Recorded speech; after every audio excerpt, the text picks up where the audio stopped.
मेरे साथ इस वक्त शहीद कैप्टन डॉक्टर मोहम्मद बिलाल खलील के भाई मौजूद हैं। उनसे बात करते हैं कि वो किस तरह के इंसान थे, उनके साथ क्या ताल्लुकात थे। अस्सलाम वालेकुम। वालेकुम अस्सलाम। अच्छा उसामा भाई, पहले तो ये बताइएगा कि कैप्टन साहब किस तरह के थे, बड़े भाई किस तरह के थे और दोस्त कैसे थे? वो बड़े भाई तो उन्होंने कभी भी हमें फील ही नहीं करवाया कि बड़े हैं, ऐसे लगा जैसे कोई ट्विन भाई होते हैं। तो बहुत चिल थे हमारे साथ, बहुत लविंग और बहुत केयरिंग थे।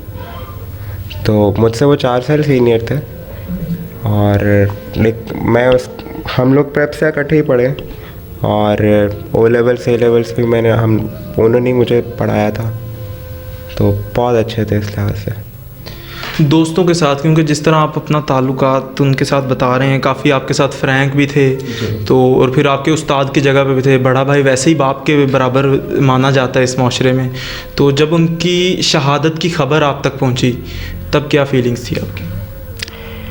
मैंने एक्चुअली न्यूज़ से एक देखी थी नोश की अटैक वाली, लेकिन मुझे लग नहीं रहा था क्योंकि वो ऐसा हो सकता है।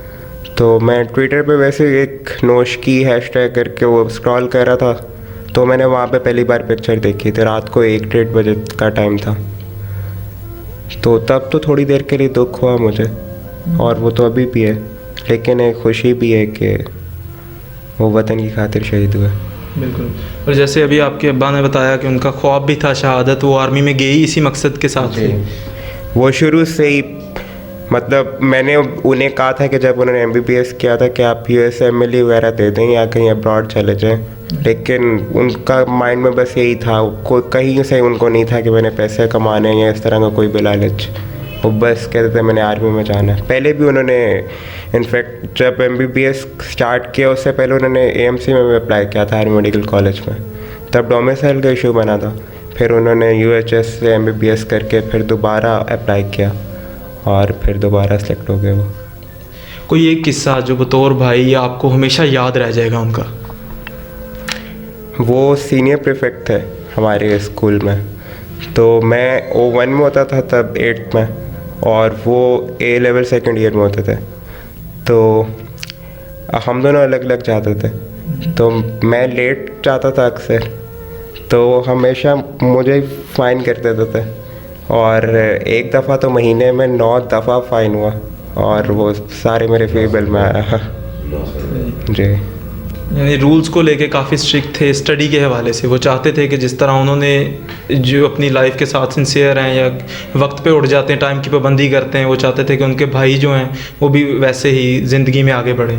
जी, रूल्स के लिहाज से बहुत स्ट्रिक्ट थे। बाकी बिल्कुल कुछ नहीं कहते थे, और लेकिन इस लिहाज से थे, रूल्स को काफ़ी करते थे फॉलो। शहीद का भाई कहलाना भी बड़े एजाज़ की बात है उसके हवाले से। और फिर कुछ लोग ऐसे भी पाए जाते हैं माशरे में जो आर्मी के बारे में कुछ भी कहने से पहले एक लम्हे को नहीं सोचते कि जिनके बेटे जवान सरहदों पे हैं, कई कई महीने अपने घरों वालों से नहीं मिलते, या बात भी होती है तो कभी सिग्नल नहीं मिलते।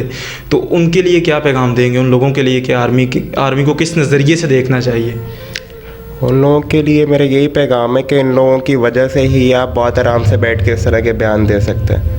अगर वो लोग नहीं हो तो फिर आप ये बात कभी भी ना करें, या आपका अपना कोई शहीद हुआ हो या कुछ हुआ तो आपको पता चले कि इधर बैठ के बातें करना बहुत आसान है, लेकिन एक बॉर्डर पे जाके लोग कहते हैं कि आर्मी को बहुत फैसिलिटीज़ मिलती हैं। फैसिलिटीज़ जितनी मिलती हैं आपके सामने ही है। एक सिर्फ सैलरी और इसके अलावा कुछ भी नहीं होता उनका। फैमिली से दूर बैठते हैं, हर 2 साल बाद उनकी बार किसी ट्रांसफ़र होती रहती है। तो आर्मी एक जॉब नहीं है, वो उसमें जो भी जाता है वो सिर्फ एक सेक्रीफाइस कर रहा है अपने आप को। तो वो ऐसा जॉब नहीं है, सेक्रीफाइस है आर्मी में जाना। बिल्कुल जज्बा था जी वतन के लिए और मुल्क व कौम की खिदमत करने का। जो वो आर्मी में गए, वो डॉक्टर थे, वो किसी भी जगह पे किसी भी, आज डॉक्टर की जो हमारे माशरे में हैसियत है वो बड़ी अहमियत रखती है। किसी भी प्राइवेट हॉस्पिटल में बैठ सकते थे और लाखों रुपए दिनों के हिसाब से कमा सकते थे, लेकिन मुल्क व कौम की खिदमत करने का जो जज्बा था वो उन्हें आर्मी में लेके गया।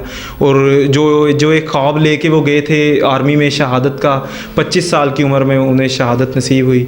अल्लाह से दुआ है कि अल्लाह उनके दर्जात बुलंद करें। और आप सबसे भी दरख्वास्त है कि जहाँ पर भी बैठें अपने इन शहीदों को याद रखा करें, इनके लिए दुआ किया करें। जज़ाकल्लाह।